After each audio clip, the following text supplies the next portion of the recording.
Hi everyone, welcome back to the audit chapter, and today we will be continuing the audit sampling. So today our subtopic will be sample design, sample size and sample selection. So what should the sample design be, how much sample should be and how it is selected we will discuss in the today's session. So sample design, auditor should consider the purpose of the audit procedures and the characteristics of the population from which the sample will be drawn. Auditor should consider the nature of the audit evidence sought and possible deviation or misstatement conditions which assist the auditor in defining and constitute a deviation or the misstatement and what population to use. For example, in the test of the details relating to the existence of the AR, such as confirmation, payment made by the customer before the confirmation date but received shortly after the date by the client are not considered as the misstatement. Also, an incorrect posting between the customer accounts does not affect the total AR balance. Therefore, it may not be considered as misstatement in relation to the existence assertions, even though it may have an important effect on the areas of the audit, such as assessment of the fraud risk or the adequacy of the allowance for the doubtful debts. In case of the test of the controls, auditor assesses the expected rate of the deviation based on the auditor's understanding of the internal control. The assessment is made in order to design an audit sample and determine the sample size. For example, if expected rate of the deviation is unacceptably high, auditor normally decides not to perform the test of the controls and go for the substantive approach. Similarly, for the test of the details, the auditor assesses the expected misstatement in the population. If the expected misstatement is high, the 100% of examination or increasing the sample size may be appropriate. In considering the characteristics of the population from which sample will be drawn, the auditor may determine the stratification or the value weighted selection is appropriate or not. Discussing the sample size, auditor should determine the sample size sufficient to reduce the sampling risk to an acceptably low level. So, sample size is designed in the such way that the size of the sample is covered to reduce the sampling risk to the acceptably low level. Lower the risk the auditor is willing to accept, greater the sample size needed. Sample size can be determined by the application of the statistically based formula, that is statistical sampling, or through the exercise of the professional judgment, that is the non-statistical sampling. Auditor decides as per the professional judgment whether to use statistical or non-statistical sampling approach. Ordinarily, both approaches results in the comparable sample size. Also, the auditor uses the non-statistical sampling not to need not to compute a corresponding size using the statistical sampling technique. So, there are few factors which influence the sample size, such as in the test of the controls, the deviation rate have the inverse effect. Expected deviation rate of the population has the direct effect. Allowable risk of the assessing the RMM too low again has the inverse effect, and population size have the direct effect. And similarly is the for substantive test of the details, as you can see in the screen. So moving forward, the sample selection, auditor should select the items for the samples in such a way that auditor can reasonably expect the sample to be representative of the population and likely to provide a reasonable basis for the conclusion about the population. Few thumb rules for the sample selection are: assume the population is normally distributed, that is, it can be represented by normal or a bell-shaped curve.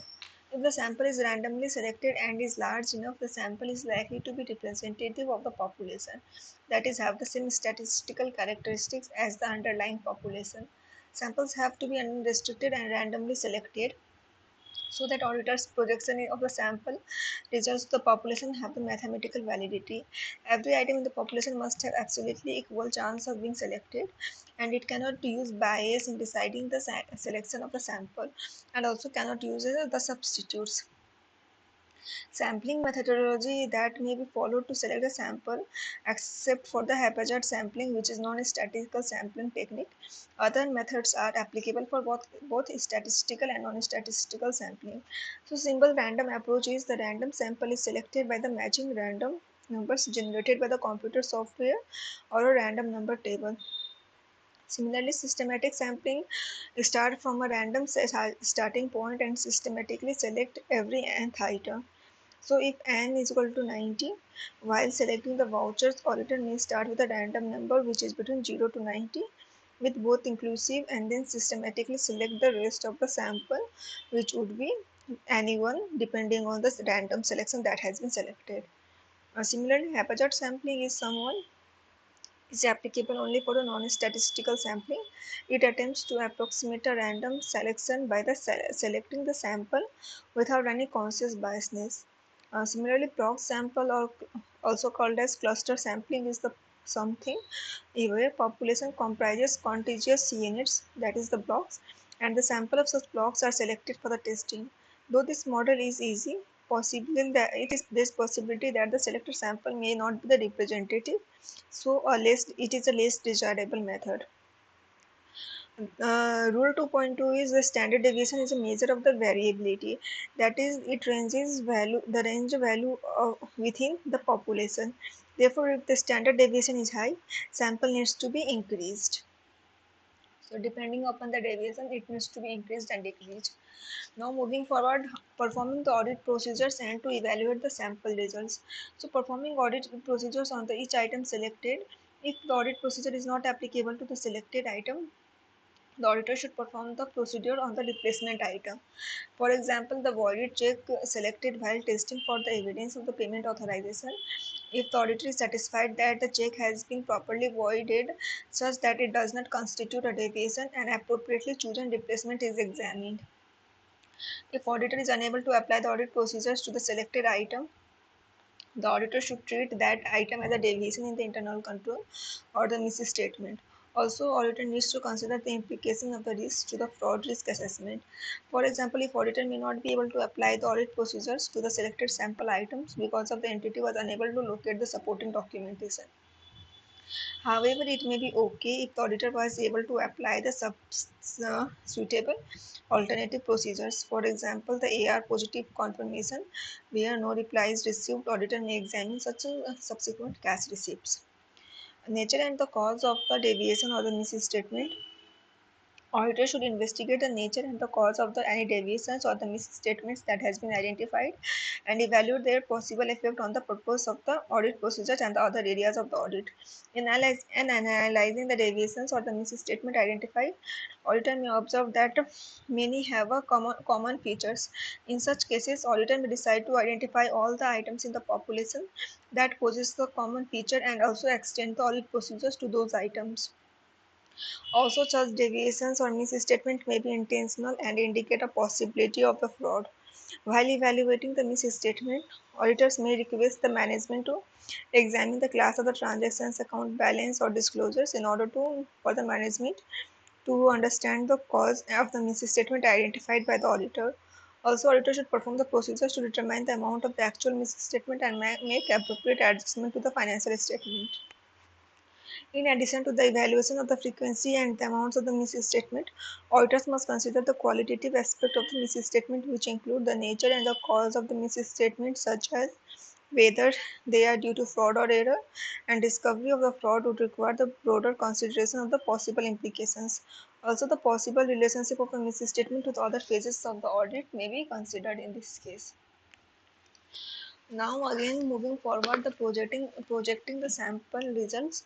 Auditor should project the results of the audit sampling to the population.